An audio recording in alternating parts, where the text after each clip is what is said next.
महाराष्ट्रातील सर्व मित्रांचं, मैत्रिणींचं, भावांचं आणि बहिणींचं CST लॉन्चपॅडच्या यूट्यूब चॅनलमध्ये पुन्हा एकदा मनापासून स्वागत करतो. तर आजचा आपला अपडेट, आता ज्या विद्यार्थ्यांचं अप्रेंटिसशिप झालेलं नाही आहे किंवा नुकताच ITI पार पडलेला आहे किंवा काही जणांचा काही वर्षांपूर्वी पण ITI झालेला असणार, त्यांच्याकरता एक महत्त्वाची सूचना आहे म्हणा किंवा महत्त्वाची माहिती आहे अप्रेंटिसशिपबद्दल. म्हणजे अप्रेंटिसशिपच्या आता वॅकन्सी निघलेल्या आहे आणि आता इथनं धुमाकूळ चालू होते प्रत्येक जिल्ह्यामध्ये, प्रत्येक डिव्हिजनमध्ये. आता तुम्हाला हळूहळू अप्रेंटिसशिपच्या वॅकन्सीज बघायला मिळणार आणि त्या जागा बघायला मिळणार. आणि ते अप्रेंटिसशिप करणं किती महत्त्वाचं आहे ते ज्यांचा ITI झालेला आहे त्यांना चांगल्या पद्धतीने ठाऊक आहे की नेमकं अप्रेंटिसशिप करणं का बरं गरजेचं आहे आणि का बरं ते केलंच पाहिजे.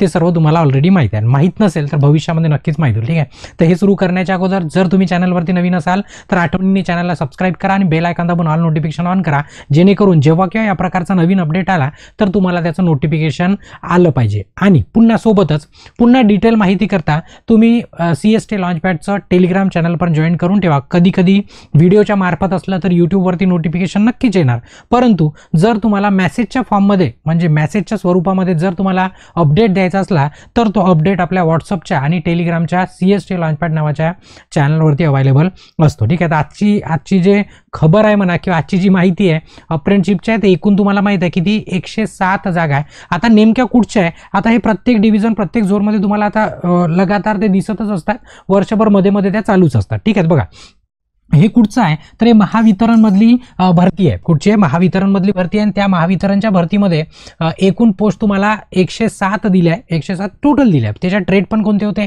तेही सांगतो. पहिले हे जे गडचिरोली मंडळ आहे, ठीक आहे, म्हणजे गडचिरोली जे मंडळ आहे त्या मंडळमध्ये जे तुम्हाला डिव्हिजन दिलेलं आहे गडचिरोली, ब्रह्मपुरी आणि आलापल्ली. ठीक आहे, या ठिकाणी तुमचं अप्रेंटिसशिपचं लोकेशन आहे. आता बऱ्याच जणांना प्रश्न आहे की सर हा गडचिरोली कुठचा. आता बऱ्याच जणांना गडचिरोली चंद्रपूर माहित आहे. आता हा जो चंद्रपूर झोन आहे या चंद्रपूर झोनमध्ये येतो गडचिरोली. काय येतो? गडचिरोली, जे की तुमचं सर्कल आहे गडचिरोली. हे 2 सर्कल आहे, चंद्रपूर आणि गडचिरोली. आता बऱ्याच जणांच्या पोस्टिंग झाल्या, बऱ्याच जणांना सर्व माहिती माहित आहे.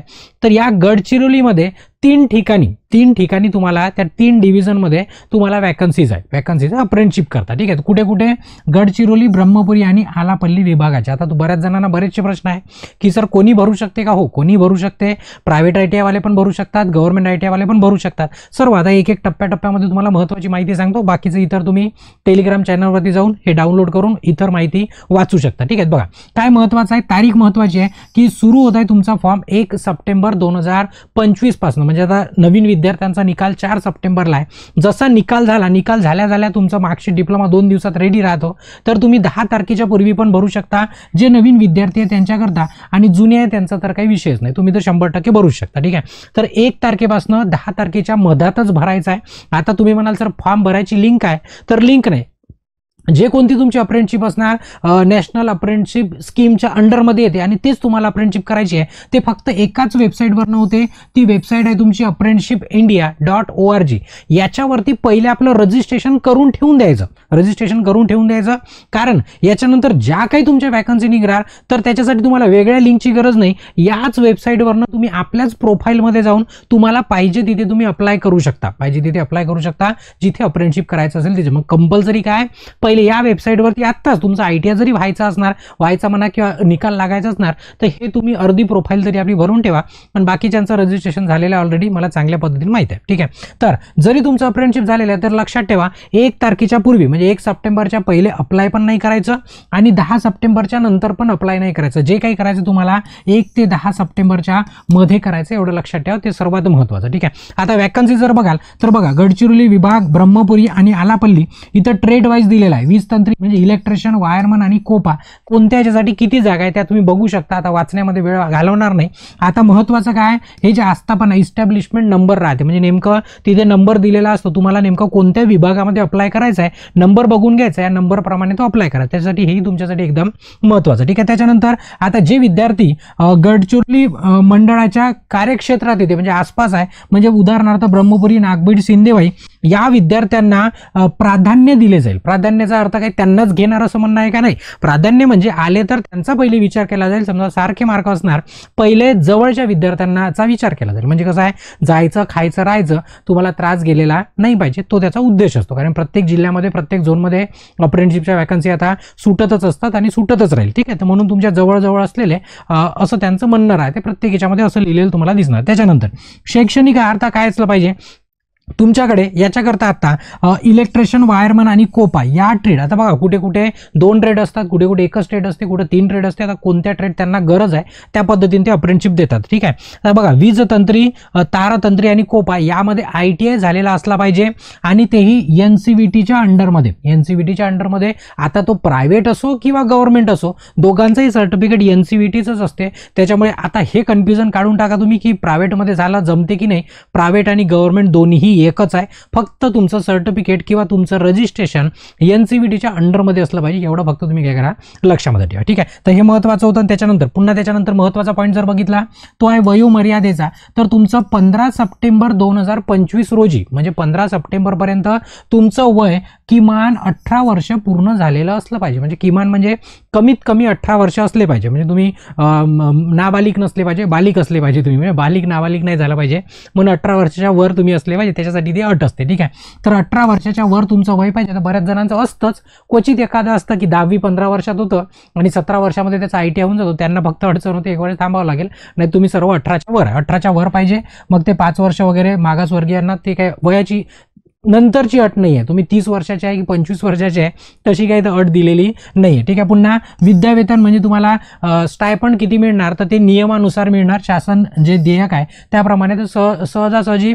8-9-10 हजार तर सहज सर्वांना मिळून जाते. ठीक आहे, तर ते त्यांनी ठरवून दिलं आहे त्याचप्रमाणे. ठीक आहे, मग बाकी तुम्ही पॉईंट वाचू शकता. महत्त्वाचे तुम्हाला सांगतो की ITI उत्तीर्ण झाल्याच्या तुमची मार्कशीट जी असते ती 4 सेमिस्टरची गुणपत्रिका जोडण्यात यावी किंवा अपलोड करायची. आता 4 सेमिस्टरची म्हणजे काय, ज्यांचं सेमिस्टर पॅटर्न होतं त्यांना 4, जे ॲन्युअल पॅटर्नमध्ये आहे त्यांना 2च मार्कशीट असतात. बरोबर आहे. 4 सेमिस्टर गुणपत्रिका म्हणजे काय, 4ही सेमिस्टरची एकत्र किंवा 2 वर्षाची एकत्र म्हणजे जे कन्सोलेटेड मार्कशीट असते ते तुम्हाला इथं अपलोड करायला सांगितलं. म्हणजे 4ही सेमिस्टरची एकत्र येते मार्कशीट तुम्हाला माहिती आहे, किंवा ॲन्युअल असेल तर 2ही वर्षाची एकत्र येते, ते तिथे तुम्हाला अपलोड करायला सांगितलं. बाकीचे पॉईंट तुम्ही वाचून घ्यायचे, जे फक्त गरजेचं ते सांगतो तुम्हाला. आणि अर्ज तुम्हाला ऑनलाईनच करायचा, ऑफलाईन वगैरे चालणार नाही. तेही 1 आणि 9च्या मधामध्येच. किती 1 आणि 10 होतं की किती होतं, 1 आणि किती तारीख होती तुमची 1 आणि 10. ठीक आहे, 10 सप्टेंबरच्या या मधामध्येच तुम्हाला भरायचं आहे, त्याच्यानंतर भरता येणार नाही. त्याच्यानंतर जो काही तुम्ही ईमेल ID आणि मोबाईल नंबर टाकणार आहे त्या रजिस्ट्रेशन करताना तो आठवण ठेवणी, चालू ठेवणी आणि लक्षात ठेवणी ते सर्वात महत्त्वाचं. पूर्ण खेळ तुमच्या मोबाईल आणि ईमेल ID वरती असणार. आणि उमेदवाराची निवड ही आता तुमचं सिलेक्शन कशा पद्धतीने होईल, पेपर वगैरे राहत नाही याच्यामध्ये. तुम्हाला जे ITI मध्ये गुण मिळाले आहे त्या गुणनुसार तुम्हाला त्या पर्सेंटेजनुसार तुमची मेरिट लिस्ट लावली जाईल, त्याप्रमाणे तुमचं तिथं सिलेक्शन पण केलं जाईल. ठीक आहे, त्यानंतर उमेदवारांनी कोणत्याही एकाच, आता तुम्हाला माहिती आहे 3 विभागामध्ये तुम्हाला काय दिलेलं आहे, वॅकन्सी दिलेली आहे. 3 याच्यात अप्लाय नाही करायचं, कोणत्या एकाच याच्यात अप्लाय करा. जर तुम्ही एकापेक्षा जास्त विभागामध्ये जर अप्लाय केलं तर तुमचा अर्ज रद्द करण्यात येईल असं त्यांनी सांगितलेलं आहे. करू शकते, त्यांच्या नियम त्यांच्या मताने आहे. त्याच्यानंतर सूचना आणि जे काही तुमचं सिलेक्शन वगैरे होईल ते त्याच तुमच्या झोनच्या नोटीस बोर्डवरती लावलेलं आहे. तुम्हाला मेल पण येतो आणि कॉल पण येतो, काही टेन्शन घ्यायचं काम नाही आहे. तरी अशी महत्त्वाची सूचना होती कशाबद्दल, अप्रेंटिसशिप बद्दल. त्याला शिकाऊ उमेदवारी असं म्हटलं जातं. काय म्हटलं जातं, शिकाऊ उमेदवारी. तर अशीच माहिती तुम्हाला अपडेट मिळत राहील. चॅनलवरती जोडून राहा आणि सेशन आवडलं असेल तर आठवणी सेशनला लाईक करा आणि तुमच्या ITI झालेल्या विद्यार्थ्यांपर्यंत किंवा मित्रांपर्यंत आवर्जून या व्हिडिओला शेअर करा, जेणेकरून त्यांना पण त्यांचा फायदा व्हायला. ठीक आहे, आणि अपडेटसाठी टेलिग्राम चॅनल आणि व्हॉट्सअप चॅनल, टेलिग्राम किंवा व्हॉट्सअप किंवा दोन्ही तुम्हाला जे योग्य वाटते ते तिथे पण जोडून राहा, जेणेकरून तुम्हाला पूर्ण अपडेट मिळाला पाहिजे. कोणताही म्हणजे कोणती जागा निघो, कोणती वॅकन्सी निघो, काही निघो, तो अपडेट तुमच्यापर्यंत पोहोचला पाहिजे. ठीक आहे, तर इथे या सेशनला मी थांबवतो आणि ब्रेक घेतो. बाकी याच्या नंतरच्या सेशनला आपण कंटिन्यू करतो. पण ब्रेक घेतो. धन्यवाद.